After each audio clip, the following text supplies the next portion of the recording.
अस्सलाम वालेकुम। आप सब लोग कैसे हैं? उम्मीद है सब अच्छे होंगे। इस तरह के सेंटेंसेस हम डेली उसमें अक्सर बोलते हैं ना, जैसे कि तुमने ये नाम कभी सुना, कि तुमने कभी फिल्म नहीं देखी, कि तुमने कभी मशरूम खाए। तो कभी नहीं या कभी, इस तरह के सेंटेंसेस को बनाने के लिए क्या स्ट्रक्चर यूज़ करेंगे इस वीडियो में हम यही देखने वाले हैं। So let's begin. First of all देखें, सबसे पहले हम जो है कि तुमने फिल्म कभी नहीं देखी, इस तरह के सेंटेंसेस को बनाने के लिए हम जो स्ट्रक्चर यूज़ करेंगे वो करेंगे डिड। देन उसके बाद सब्जेक्ट आएगा, फिर उसके बाद नेवर आएगा। नेवर के बाद वर्ब की फर्स्ट फॉर्म देन ऑब्जेक्ट। यानी कि हम जो है पास्ट इंडेफिनिट के सवालिया जुमले यानी इंट्रोगेटिव सेंटेंस में बस नेवर का यूज़ कर रहे हैं। किस तरह देखें हम कि तुमने कभी फिल्म नहीं देखी, कि तुमने अपनी ज़िंदगी में कभी फिल्म नहीं देखी, तो बनेगा did you never watch a movie. Did you never watch a movie, क्या तुमने कभी फिल्म नहीं देखी। नेक्स्ट सेंटेंस, कि तुमने कभी मशरूम नहीं खाए, कि तुमने कभी मशरूम नहीं खाए, तो बनेगा did you never eat mushroom. Did you never eat mushroom. I hope कि आपको ये समझ में आ गया होगा। So this sentence is for you to translate. क्या तुमने इस बारे में कभी नहीं सोचा, कि तुमने इस बारे में कभी नहीं सोचा। इस सेंटेंस को बनाकर कमेंट बॉक्स में लिखिए। हम नेक्स्ट स्ट्रक्चर की तरफ बढ़ते हैं, जिसके अंदर हम बोल रहे हैं कि कभी तुमने कुछ किया। इस तरह के सेंटेंस को बनाने के लिए बस एवर का यूज़ करेंगे, नेवर की जगह एवर का यूज़ करेंगे, क्योंकि वो नेगेटिव था, कभी नहीं यहाँ पे था, कभी कुछ किया है तो एवर का यूज़ करेंगे। डिड देन सब्जेक्ट, फिर उसके बाद एवर, एवर के बाद वर्ब की फर्स्ट फॉर्म देन ऑब्जेक्ट। किस तरह देखें कि तुमने ये नाम कभी सुना, कि तुमने ये नाम कभी सुना, तो बनेगा did you ever hear this name. Did you ever hear this name. Next sentence, कि तुम वहाँ कभी गए, कि तुम वहाँ कभी गए, तो बनेगा did you ever go there. Did you ever go there. I hope कि आपको ये भी स्ट्रक्चर समझ में आ गया होगा। So this sentence is for you to translate. क्या उसने कभी आपकी बेइज्जती की, क्या उसने कभी आपकी बेइज्जती की। इस सेंटेंस को बनाकर कमेंट बॉक्स में लिखिएगा। इस वीडियो के हम जो है प्रीपोजिशंस की तरफ बढ़ते हैं। उस पर बढ़ने से पहले मैं आपको बताते चलूँ, हमारे व्हाट्सएप चैनल को ज़रूर ज्वाइन कर लीजिएगा। उसका लिंक मैं आपको कमेंट बॉक्स और डिस्क्रिप्शन बॉक्स दोनों में दे दूँगी। वहाँ पे मैं time to time stories, structures, vocabulary words, बहुत सारी चीज़ें मैं वहाँ पर अपलोड करती रहती हूँ। सो इस वीडियो की जो प्रीपोजिशंस हैं वो है inside, within, up to और up to.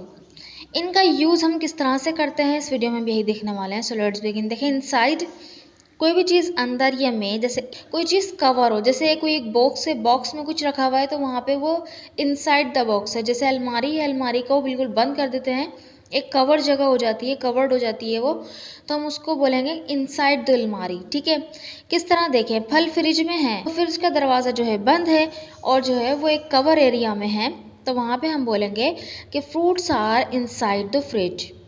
Fruits are inside the fridge. Next sentence, आपकी किताब बैग में है तो बैग की जिप बंद है और जो है बैग के अंदर है। ठीक है, तो वो एक कवर एरिया में अंदर की तरफ है, तो बनेगा your book is inside the bag. Your book is inside the bag. I hope कि आपको इनसाइड का यूज समझ में आ गया होगा। So this sentence is for you to translate. तुम्हारे कपड़े अलमारी में हैं, तुम्हारे कपड़े अलमारी में। इस सेंटेंस को बनाकर कमेंट बॉक्स में लिखिए। जब तक हम नेक्स्ट प्रीपोजिशन की तरफ बढ़ते हैं, जो कि विद इन। विद इन का मतलब भी अंदर और में ही होता है। ये हम जब यूज़ करते हैं जब कोई ड्यूरेशन यानी टाइम का हम बता रहे हो। ठीक है, यानी कि 2 घंटे के अंदर अंदर कर दिया ये काम, 2 घंटे में कर दिया, 3 घंटे में कर दिया, 2 दिन में कर दिया, तो वो ड्यूरेशन ऑफ टाइम बता रहे होते हैं जब हम विद इन का यूज़ करेंगे। किस तरह देखें, 2 घंटे में ये काम कर दो, 2 घंटे में ये काम कर दो, तो बनेगा do this work with in 2 hours. Do this work with in 2 hours. Next sentence, मैंने एक हफ्ते में प्रोजेक्ट मुकम्मल किया। मैंने एक हफ्ते में प्रोजेक्ट मुकम्मल किया, तो एक हफ्ता क्या है, दौरानिया है, ड्यूरेशन है, तो इसके लिए हम विद इन का यूज़ करेंगे। बोलेंगे I completed the project within 1 week. ठीक है। आई होप कि आपको ये भी यूज़ समझ में आ गया होगा। So this sentence is for you to translate. आपको 1 घंटे में प्रीपोजिशन सीखनी है, आपको 1 घंटे में प्रीपोजिशन सीखनी है। इस सेंटेंस को बनाकर कमेंट बॉक्स में लिखिए। हम नेक्स्ट की तरफ बढ़ते हैं, जो कि है अप टू। और जो अप टू मिलकर लिखा जाता है ना, वो होता ही नहीं है, वो मिस स्पेल होता है, मतलब उसका कोई वजूद ही नहीं है उस अप टू का जो वो मिल के आते हैं, बल्कि अप टू इस तरह लिखा जाता है, अप टू। ठीक है, तो यहाँ पर जो है टाइम यानी तक का सेंस देता है कि इतने बजे तक, 5 बजे तक, 6 बजे तक, इस तरह। या कोई भी जो है हम कोई चीज़ काउंट कर रहे होते हैं, जैसे कि मैं 10 तक गिनती गिनूंगा, मैं 10 तक गिनती गिनूंगा, तो तक का यहाँ पे सेंस आएगा। मैं 10 तक गिनती गिनूंगा तो बनेगा I will count up to 10। I will count up to 10। Next sentence देखें, उसने 4 बजे तक टीवी देखा। उसने 4 बजे तक टीवी देखा, तो यहाँ पे देखें टाइम आ गया, तो बनेगा he watched the TV up to 4। He watched the TV up to 4। I hope कि आपको अप टू का ये वाला यूज़ समझ में आया होगा। सो मैं पीर तक यहाँ हूँ। मैं पीर तक यहाँ हूँ इस सेंटेंस को बनाकर कमेंट बॉक्स में लिखिए। इसी अप टू के जो है 2 और यूजेस हैं, वो क्या है देखें। अप टू किसी चॉइस के लिए भी यूज़ करते हैं, यानी कि आपके ऊपर है, इस तरह बोलते हैं ना, जैसे कि आपके ऊपर है आप आएँ या ना आएँ, आपके ऊपर है कि इस तरह से करें या ना करें, यानी हम सामने वाले पे चॉइस छोड़ देते हैं कि वो उसको चूज़ करे या ना करें। किस तरह देखें, ये सब आप पर है, यानी कि ये सब आप पर है, अब आपकी मर्ज़ी है, आपने अपने मुताबिक कर लेना है जिस तरह आप चाहें। तो बनेगा it's all up to you. It's all up to you. Next sentence, ये आप पर है, आप जाएं या ना जाएं, यानी आपके ऊपर फैसला है ये कि आप जाएं या ना जाएं, अब आप चॉइस करेंगे इसमें। तो बनेगा it is up to you whether you go or not.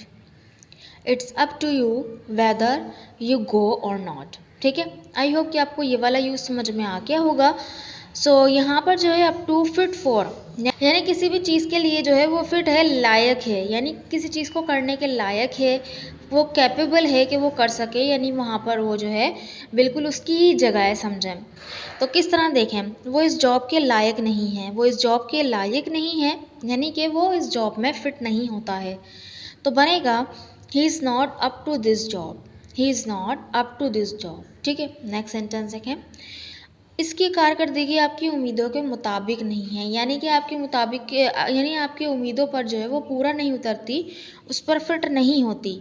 तो बनेगा his performance is not up to your expectations.